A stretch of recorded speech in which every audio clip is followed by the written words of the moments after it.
With so much information out there nowadays about how to improve your life, it's hard to find out which steps are the ones that are actually going to make a difference and which ones are not. And before I tell you the steps, let's rewind to 2020. It's one of my lowest points. I had a girl that I was talking to that had just stopped talking to me. I was overweight. I didn't have any friends. I was eating junk food all the time. And I knew something had to change. I just didn't know what. Fast forward to now and I'm the happiest I've ever been. I have a business. I read. I finally am getting smarter. I have friends that support me and that I go out and do stuff with. So what took me to this point? What exactly got me from that place I was in 2020 to where I got to now? Well, the first thing I had to understand was that no matter how bad my situation seemed, no matter how much I thought I was sad, no matter how much I thought I was the loneliest person, someone would still kill to be in the situation I'm in. Because no matter how bad you are, like literally if you were the most down bad person in the world, you're still alive. So the person who just died would have killed to get into your situation because you're still alive. So if you look at it this way, you can be more grateful for your life because you realize, man, I still had a house, I still had a family, I still had grandparents that loved me, I still had a father and mother that loved me. Life wasn't actually as bad as I thought. Although I thought I was the loneliest person, that I was the stupidest person, I was actually pretty fine. So realizing that helped me realize, okay, I can be grateful for the situation I'm in now. I understand I'm not where I want to be. I understand there's more out there. I understand there's more I want to get. You might understand that too. But just take a look at your current situation. If you're currently down bad, if you're currently just playing video games and like you got no friends, no girls talk to you, hey, you still got a TV to play video games on. Some kid probably wishes they had a TV. Some kid wishes they had a house. Some kid wishes they had clean water. So even though there's those things that you don't like about yourself, and even though there's those things where you're regretting something that you did, or you're wishing that you had more friends or something, you're still in a better situation than someone else right now. So be grateful, be appreciative.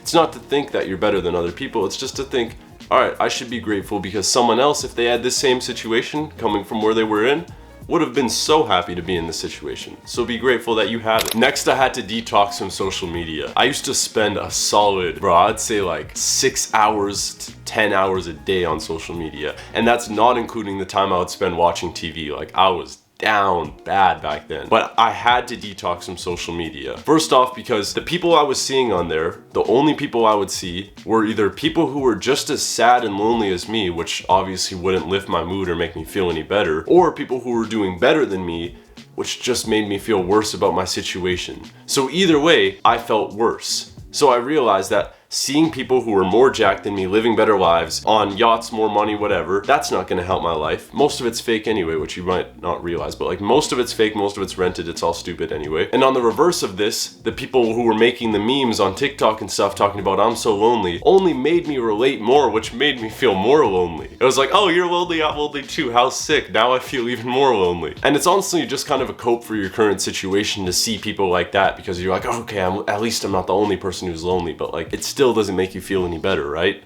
No. So I really don't see any potential benefit of having social media unless you make money from it. And obviously some things like this, like some YouTube videos that are gonna help your life, if you at least have a few of those little things on YouTube, long format, you're not watching some super stimulating version, then that's okay. But in terms of social media, if you're not making money, which don't convince yourself, we've all been there where we've convinced ourselves, but I'm gonna use it, I just gotta grow the following first. Okay, you might make one or two little shit posts where you're like, flexing at the gym, and then after that you're just on Instagram for the rest of the day, so it's not even worth it. So detox from social media, just get rid of it. Like literally, there's no point in having it. If you don't have friends anyway, perfect. Now you don't have to worry about anyone actually caring that you're gone. Like even me, like I got Snapchat. Bro, you still get caught into seeing other people's lives and like the little stories and just delete it. The third thing I had to do was get rid of the people who were slowing me down. Now, although I said I didn't have friends and I was super lonely, I actually had worse than having no friends, which was I had friends who were terrible and who actually only made my life worse. Yet I almost had some type of anxious attachment to them. Every time, they wouldn't even really want to hang out with me because as I just said, like they didn't like me. They would bully me, they would obviously, you know, say all the things like, bro, why the fuck are you here? Like get out of here, Adam, you're so stupid. Like all the things that someone would probably tell you if they didn't like you. But yet I would still almost be so scared of just being by myself that I would still text them and I'd still be like, hey, let's go hang out, let's go do something, until they're eventually like,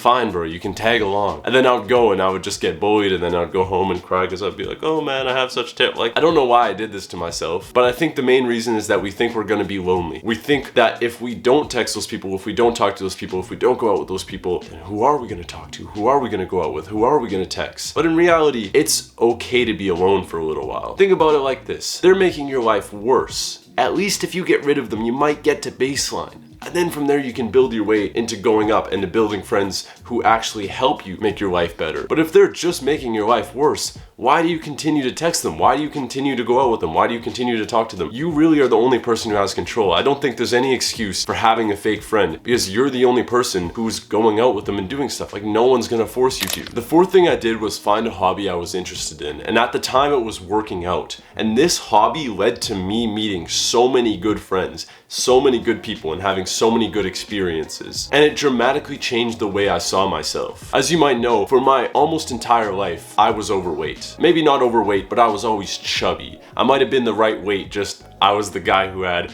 the man boobs, and my mom used to call them little man mounds, and I was just like, no, they're tits, and like, I used to be fat.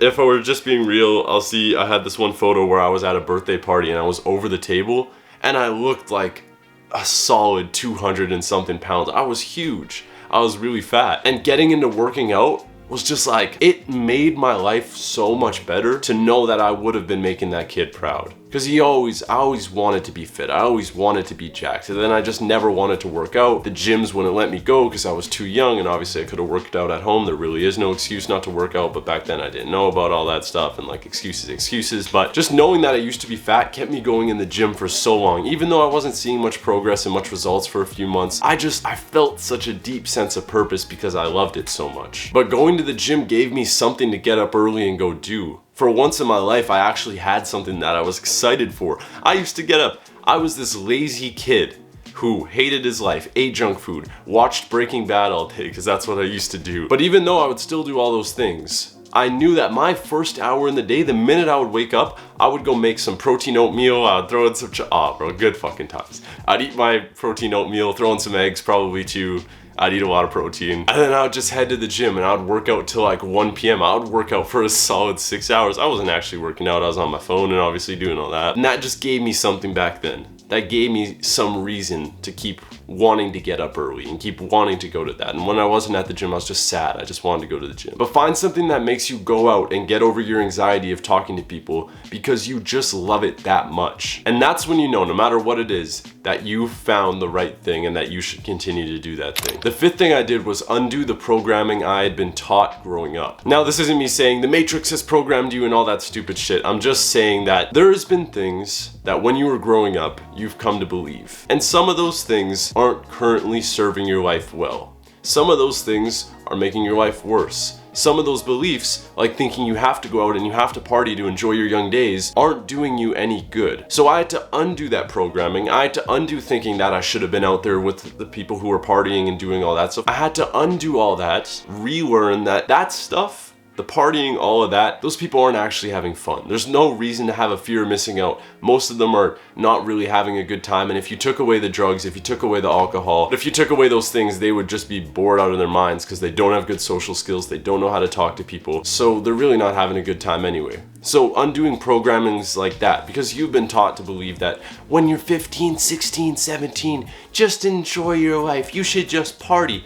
No, that's fucking stupid. I personally think that is the stupidest thing you could do. If you party, if you enjoy your life, you're not actually gonna enjoy your life. You're gonna end up depressed. You're gonna end up wasting all your time, getting a shit job, hating the rest of your life just because you didn't want to put in work when you're younger. And it doesn't even make you feel fulfilled. It doesn't make you feel purposeful. So take a step back, realize some programmings that you've had from growing up and some of the things that you probably do, some of the habits you probably act out on, and then make a conscious effort to try your best to change them. If you're new here, my name is Adam Blondin. I don't normally sound this sick and congested. I just recently got sick about a week ago, so I still have some of the sinus problems from that. But I make videos talking about philosophy, business, life, anything I think will really help you out. I make my videos with the sole intention of making young men smarter and teaching real life lessons in education that will actually help you in your life. So click the subscribe and post notification button so you don't miss an upload. And if you want to get a free PDF of the 10 most important skills every young guy should master, I promise they're no BS. I promise that they're actually going to help you with their life and they're not just some stupid fluff. off. I put a lot of time into writing it. I've had good reviews. People have said the writing's really good, so check that out in the link in the description as well. I hope you have a nice day.